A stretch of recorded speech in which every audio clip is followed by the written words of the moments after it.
আসসালামু আলাইকুম ওয়া রাহমাতুল্লাহি ওয়া বারাকাতুহু। বন্ধুরা, আজকে আমি তোমাদের শোনাবো মা ফাতেমা আর কুলসুমের দাওয়াতের কাহিনী। তো সবাই মনোযোগ দিয়ে শুনবে।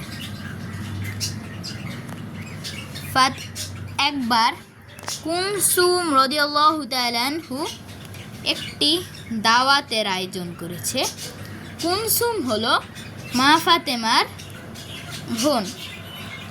তখন সে পুরা শহরবাসীকে আমন্ত্রণ করেছে, কিন্তু ফাতেমা গরিব বলে তাকে দাওয়াত করেনি।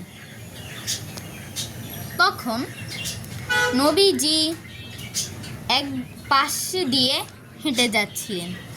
তখন সে কুলসুমের বাড়িতে দাওয়াত দেখে কুলসুমকে ডাকলেন। তখন কুলসুম বললেন, আমি এ শহরের সবাইকে আমন্ত্রণ করেছি, আপনিও এই দাওয়াতে থাকবেন।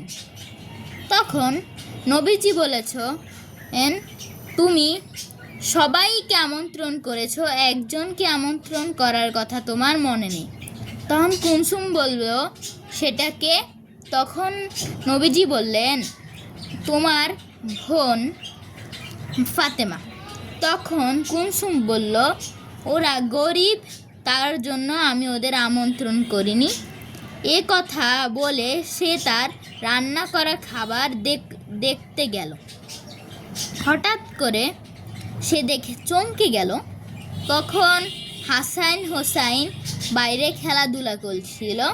সে তার মাকে বলল, মা, খালামণির বাসায় অনেক বড় দাওয়াতের আয়োজন করেছে, তুমি তাড়াতাড়ি সেখানে চলো। তার মা কান্না চোখে বলল, আমরা গরিব বলে আমাদের ওরা আমন্ত্রণ করেনি। মা ফাতেমা একটা পাত্রের দিকে উদ্দেশ্য করে বললেন, এই পাত্রে তোমাদের জন্য খাবার রান্না করা হচ্ছে। কিন্তু আসলে ওই পাত্রে ফাতেমা পানি গরম করছিল আর ওদের দেখাচ্ছিল যে তোমাদের খাবার রান্না হচ্ছে। তখন কুলসুম যখন পাত্র তুলল, তখন সে অবাক হয়ে গেল, কারণ পাত্রে কোনো খাবার ছিল না, ছিল শুধু পাথর। এবার নবীজি সাল্লাল্লাহু আলাইহি সাল্লামকে তিনি জিজ্ঞেস করলেন, হে আমার পিতা, আমার সাথে এরকম কেন হয়েছে? তখন নবীজি বললেন, হয়তো তোমার বোনের বদদোয়া লেগেছিল। তারপরে কুলসুম তাড়াতাড়ি করে ফাতেমার বাসায় গেল, ফাতেমাকে ডেকে আনলো, বলল, আমি যে তোমাকে দাওয়াত দিইনি, তার জন্য আমার এই অবস্থা। তখন ফাতেমা বলল যে, তুমি চিন্তা করো না, আমি একটা সমাধান বের করছি। তখন সে সবগুলো খাবারের উপরে একটি কাপড় দিয়ে ঢাকা দিতে বলল।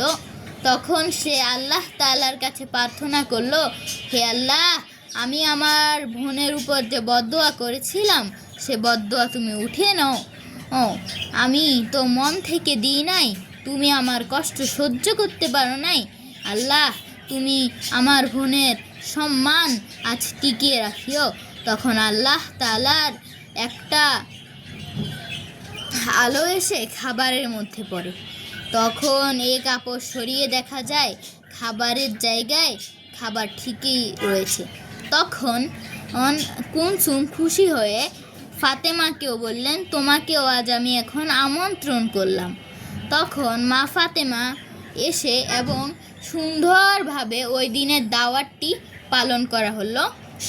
বন্ধুরা, আজকের জন্য এ পর্যন্তই শেষ। তোমরা লাইক সাবস্ক্রাইব করে দিবে।